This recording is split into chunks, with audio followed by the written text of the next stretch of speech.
आपली total वॉटरची hardness, आपण water सॉफ्टनिंगचा जो पॉइंट बघितला आपल्या मॅग्नेशियम हार्डनेस आपल्याला काय करायची, आपल्या वॉटर मधली जी आपलं हार्ड वॉटर आहे त्याच्यामध्ये जे आपलं वेस्ट वॉटर आहे त्याच्यामध्ये आपली जी कॅल्शियम आणि मॅग्नेशियम हार्डनेस आहे त्या हार्डनेस आपल्याला काय करायचे, रिमूव्ह करायचे वॉटरच्या.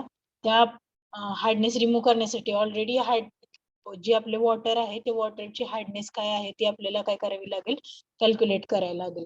मग ती कॅल्क्युलेट कशी करायची आणि ती आपण नंतर कशी रिमूव्ह करणार आहे, तर वॉटर सॉफ्टनिंग या पॉइंटने आपण रिमूव्ह करणार. जे आपण जिओलाइट प्रोसेस वगैरे शिकलेलो आहे ते आपण कशासाठी वापरलेले आहेत, for removing the hardness of given water sample. मग आपण बघूयात की आपली हार्डनेस आहे ती कशी डिटरमाइन करायची. ऑब्जेक्टिव्ह फर्स्ट काय आहे, to determine the amount of total hardness present in a given water sample by EDTA titration method. Ethylene diamine tetraacetate method आहे टायट्रेशनची आपली. जी इथिलीन डायमाइन टेट्राएसिटेट आहे ते आपण काय करणार आहे, for determining hardness of the given water sample आपण use करणार आहे. नेक्स्ट ॲपॅरेटस काय यूज केलेले आहेत आपण, टोटल ॲपॅरेटस आपण काय यूज केलेले आहेत, pipette, conical flask, burette, beaker आणि ड्रॉपर आपण यूज करणार आहे. याच्यामध्ये मेन काय आहे, आपल्याला जो EDTA सोल्युशन आहे इथिलीन डायमाइन टेट्राएसिटेट हे आपण सोल्युशन आहे ते आपण इथे काय करणार आहे, यूज करणार आहे. पिपेट आपण प्रत्येक प्रॅक्टिकल मध्ये यूज केले, कोनिकल फ्लास्क, ब्युरेट, बीकर आणि ड्रॉपर. आणि जे काय आपलं वॉटर सॅम्पल आहे ते वॉटर सॅम्पल आपण इथं घेणार आहेत. नेक्स्ट बघा, सोल्युशन्स कोणते कोणते आहेत, ethylene diamine tetraacetate solution, water sample, नंतर calcium carbonate solution, ammonia buffer solution आणि eriochrome black T as a indicator आपण या for determining hardness of the sample आपण यूज करणार आहे. कोणते कोणते, ethylene diamine tetraacetate acid use करणार आहे आपण, हीच मेथड वापरते. EDTA आपण सोल्युशन वापरतोय. नेक्स्ट वॉटर सॅम्पल आपण जे काही ज्याची हार्डनेस आपल्याला कॅल्क्युलेट करायची ते water sample, calcium carbonate solution, ammonia buffer solution आणि इरिक्रोम ब्लॅक टी आपण ऍज अ इंडिकेटर इथं फॉर डिटरमाइनिंग हार्डनेस आपण यूज करणार आहे. तर बघा, हार्डनेस ऑफ वॉटर सॅम्पल म्हणजे काय आहे basically. Hardness of water sample is measure of ability of water to cause precipitation of insoluble calcium and magnesium salt of higher fatty acids from soap solution. जी आपल्याला calcium आणि मॅग्नेशियमचे जे ion आहेत,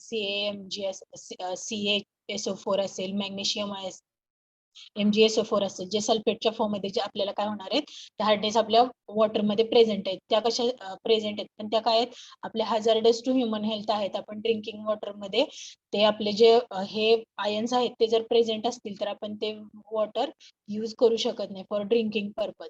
तर आपल्याला हे हार्डनेस टोटल आपल्या water मध्ये किती अमाऊंट मध्ये आहे हे आपल्याला काय कॅल्क्युलेट करायचं.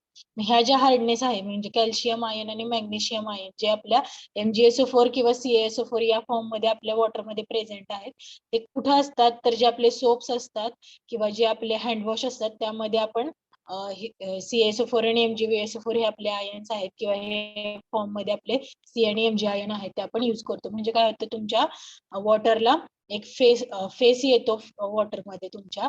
ते कशामुळे, तर हे आयन्स आहेत, C आणि Mg आयन्स आहेत, ते सल्फेट सोबत रिएक्ट होऊन म्हणजे जे आपल्या वेस्ट आहेत आपल्या वॉटर मधले, वेस्ट वॉटर मधले, त्याच्यासोबत रिएक्ट होऊन हे जे काही आयन्स तयार होतील, हे जे काही केमिकल्स तुमचे तयार होतील ते काय आहेत, तुमच्या बॉडीसाठी, ह्युमन बॉडीसाठी हॅझार्डस आहेत. सो आपल्याला काय करायचं, हे रिमूव्ह करायचे आपल्या वॉटरमध्ये. त्याच्यासाठी आपण काय कॅल्क्युलेट करतोय, हार्डनेस किती पर्सेंटेज मध्ये आहे आपल्या वॉटरमध्ये ते आपण कॅल्क्युलेट करतो. आता याच्यामध्ये दोन टाईप आहेत, टेम्पररी हार्डनेस आणि परमनंट हार्डनेस. तर टेम्पररी हार्डनेस कोणती कोणती, the presence of bicarbonates of Ca आणि Mg ions is known as temporary hardness. Ca आणि Mg आयन्सची जी काही बायकार्बोनेट्स असतील किंवा त्याचे जे इन्ग्रेडियंट्स असतील ते सल्फेट सोबत रिएक्ट झाले किंवा कॅल्शियमचा मॅग्नेशियम सोबत रिएक्ट झाले, ते काही जे आयन तुमचे फॉर्म होतील ते काय असणार आहे, टेम्पररी हार्डनेस, कॅल्शियम आणि मॅग्नेशियमचे. आणि जे परमनंट हार्डनेस आहे, प्रेझेन्स ऑफ सल्फेट, क्लोराइड्स आणि nitrates of calcium and magnesium is known as permanent hardness. आता तुम्हाला ह्याच्यावरती MCQ पण विचारला जाऊ शकतो, टेम्पररी हार्डनेस आणि परमनंट हार्डनेस. तर टेम्पररी हार्डनेसचं तुम्ही कॅल्शियम आणि मॅग्नेशियम सोबत जे काही तुमचे आयन्स असतील त्याची जी कॅल्शियम आणि मॅग्नेशियम सोबतचे जे आयन्स असतील त्याच्यासोबत त्याला तुम्ही काय म्हणणार टेम्पररी हार्डनेस, आणि परमनंट हार्डनेस काय सल्फेट, क्लोराईड आणि नायट्रेट्स जर असतील तुमच्या त्या आन्सर मध्ये तर ते तुमचे असतील परमनंट हार्डनेसचे पॉइंट्स. तर आपण आता बघूयात नेक्स्ट कसं. पहिल्यांदा आपण काय करणार आहे standardisation of the EDTA solution, ethylene diamine tetra acetate. आपण EDTA सोल्युशन आहे आपलं ते आपण काय करणार आहे आपल्या ब्युरेट मध्ये फिल करून घेणार आहे फर्स्ट ऑफ ऑल.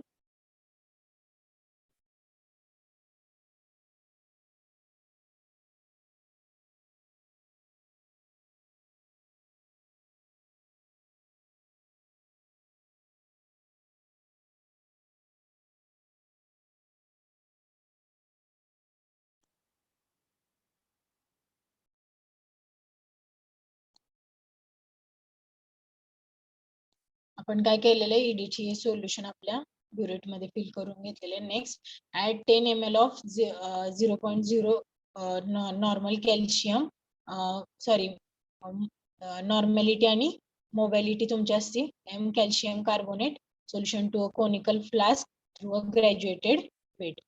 काय करणार आहे आपण कॅल्शियम कार्बोनेट सोल्युशन आहे 10 ml आपण आपल्या कोनिकल फ्लास्क मध्ये ऍड करणार.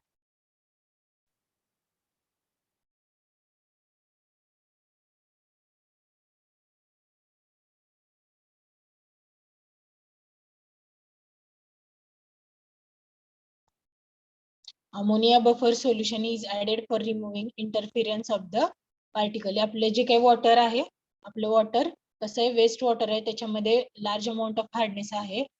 जे काही आपलं पूर्ण कलर ओडर आणि जे काही स्मेल आहे तो आपल्या वॉटरचा आपल्याला काय करायचंय जे पार्टिकल्स आहे सस्पेंडेड पार्टिकल्स ते लार्ज क्वांटिटी मध्ये असलेलेच वॉटर आपण काय केलेलं इथे घेतलेले कारण त्याच्यातच तुमची हार्डनेस आहे ती जास्त प्रमाणात असते. सो जे काही तुमचे पार्टिकल्स असतील त्या पार्टिकल्सचं बंचिंग तयार होणे बंच तयार होणे किंवा त्याच्यासाठी तुम्ही काय करताय अमोनिया बफर सोल्युशन आहे ते यूज करताय.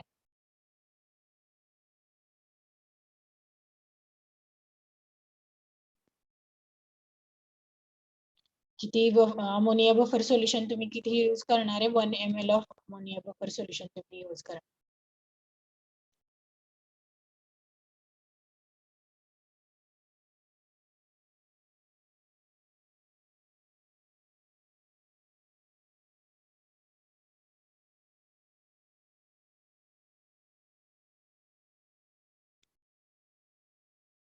In the experiment, why ammonia buffer solution is added to the water?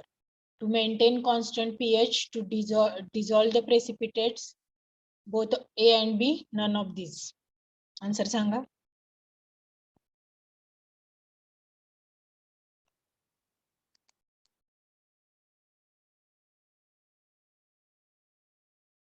Answer सांगू शकता. To maintain constant pH, to dissolve precipitate, both A and B, none of these. Answer सांगू शकता.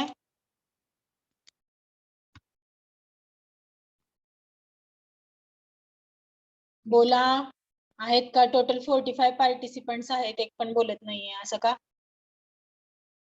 46 झाले आता कोणीतरी जॉईन झाले. मुलींमध्ये माने, बाबर हर्षाली, पायल गायकवाड, श्वेता कोकणे.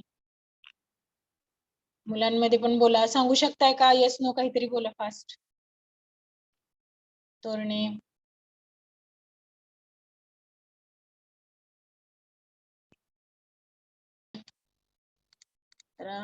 to maintain the pH, sorry, to maintain the pH. बरोबर आहे ते आन्सर.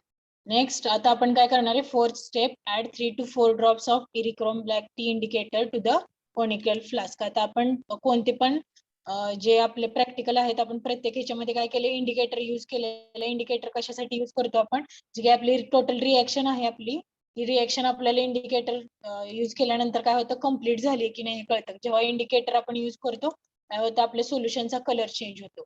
सोल्युशनचा कलर चेंज झाला की काय होतं आपली ती रिएक्शन कम्प्लीट झाली हे आपल्याला इंडिकेट होतं. त्यामुळे आपण काय केलं, इथं कोणता इंडिकेटर यूज केलाय, इरिक्रोम ब्लॅक टी इंडिकेटर. आता आपला झाला रेड कलर सोल्युशनचा. तर आता आपण काय करणार आहे, टायट्रेशन करणार आहे अगेन्स्ट EDTA सोल्युशन. हे जे काय आपलं वॉटर आहे त्याच्यामध्ये आपण अमोनिया सोल्युशन ऍड केलेलं आहे आणि आपला इंडिकेटर ऍड केलेलं आहे. आपण हे आपल्या ब्युरेट मध्ये काय भरलेलं आहे, EDTA सोल्युशन भरलेलं आहे. आता आपण टायट्रेशन स्टार्ट करणार.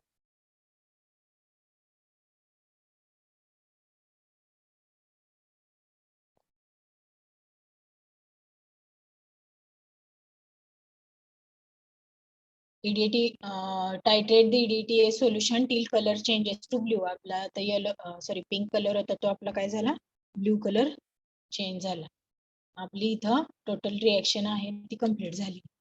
आता काय, व्हॉल्यूम ऑफ CaCO3 सोल्युशन किती आहे आपलं 10 ml आपण ऍड केलेलं आहे. इनिशियल रिडिंग आपल्या ब्युरेटचं 0 आणि जे काही टायट्रेशन म्हणजे जे पिंक कलर आपला ब्ल्यू झाला तेव्हाचं रिडिंग किती आहे 9.7 m.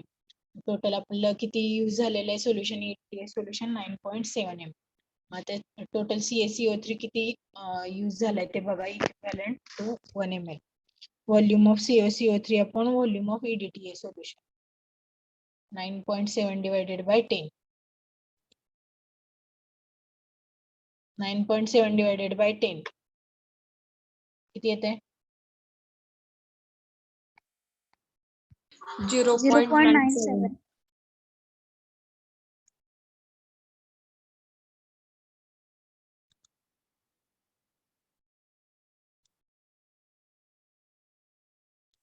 ठीक आहे. तर आता नेक्स्ट सॅम्पल टायट्रेशन. आपण काय केलं हे आता EDTA सोल्युशन आपण काय करणार आहे, ब्युरेट मध्ये आपल्या फिल केलेलं आहे अप टू 0 मार्क. जे तुमचे रिडिंग आहेत 0 पासून उलटे इथे इन्क्रीज होत जातात.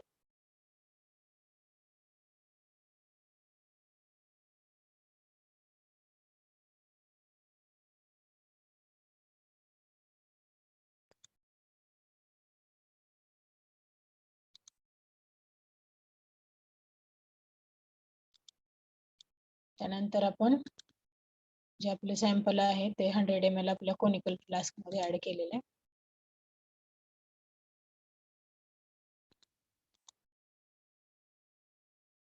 With the help of pipette. Pipette कशी ऑपरेट करायची ते पण माहिती करू.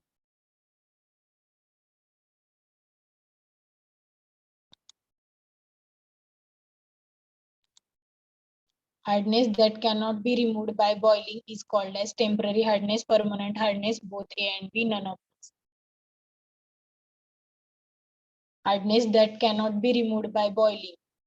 कोणती हार्डनेस असेल ती, temporary hardness, permanent hardness, both A and. ठीक आहे. बरं, काय केलं आपण सॅम्पल मध्ये 1 ml of ammonia buffer solution add केलेलं.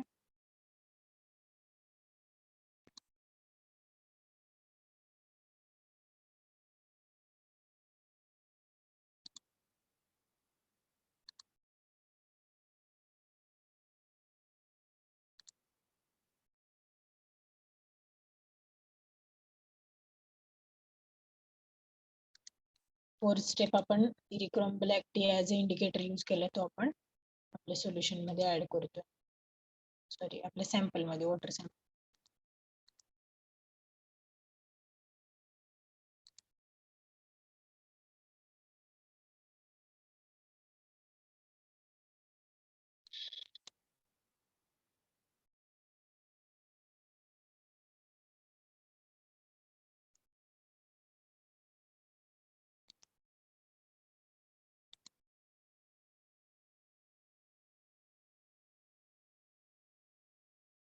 आता काय केलं आपण, आपला पिंक कलर होता इरिक्रोम ब्लॅक टी इंडिकेटर यूज केल्यानंतर तो ब्ल्यू होईपर्यंत आपण काय केलंय, टायट्रेशन केलेलं आहे. Pink to wine red, wine red, colourless blue orange, wine red. आणि आता आपलं volume of sample taken 100 ml sample. Initial burette reading 0, final reading आपले ब्ल्यू कलर झाल्यानंतर किती 4.7. EDTA सोल्युशन टोटल किती यूज केलं 4.7 ml. आणि CaCO3 इक्विव्हॅलेंट आपला 1.03 आपण आपला पॉईंट जो 0.97 आला होता, इथे 0.97 पाहिजे, इथे चुकलेलं आहे. तर आपण काय करणार आहे, हे सगळ्या व्हॅल्यू आपल्या टोटल हार्डनेस मध्ये ठेवणार आहे आणि आपला जे काही तो आन्सर येते ते कॅल्क्युलेट करा. इथे आता 1.03 ठेवा तुम्ही. 0.97 जी आपली व्हॅल्यू आली होती, जी आपण मगाशी कॅल्क्युलेट केली ती यायला पाहिजे, पण इथं चुकीचं दाखवतं. पण 1.03 ने आन्सर चेक करायचं होतं. कॅल्क्युलेट करा सगळ्यांनी. 48.41. 48.41 करेक्ट आहे. इथं जे आपण 0.97 कॅल्क्युलेट केलं होतं तेच यायला पाहिजे. Which of the following not unit is not used as a unit of hardness? Parts per million, degree centigrade, degree blood, degree French. Degree centigrade आपण टेम्परेचर साठी यूज करतो.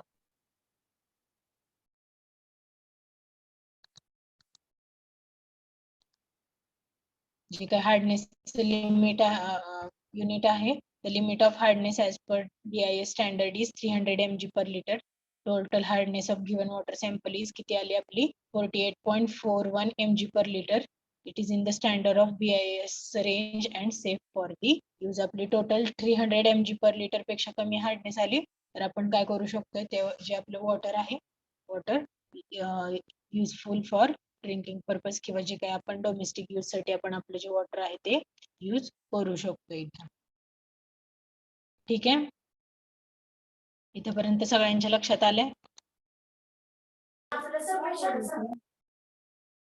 टोटल हार्डनेस कशी कॅल्क्युलेट करायची आपल्या गिव्हन वॉटर सॅम्पलची.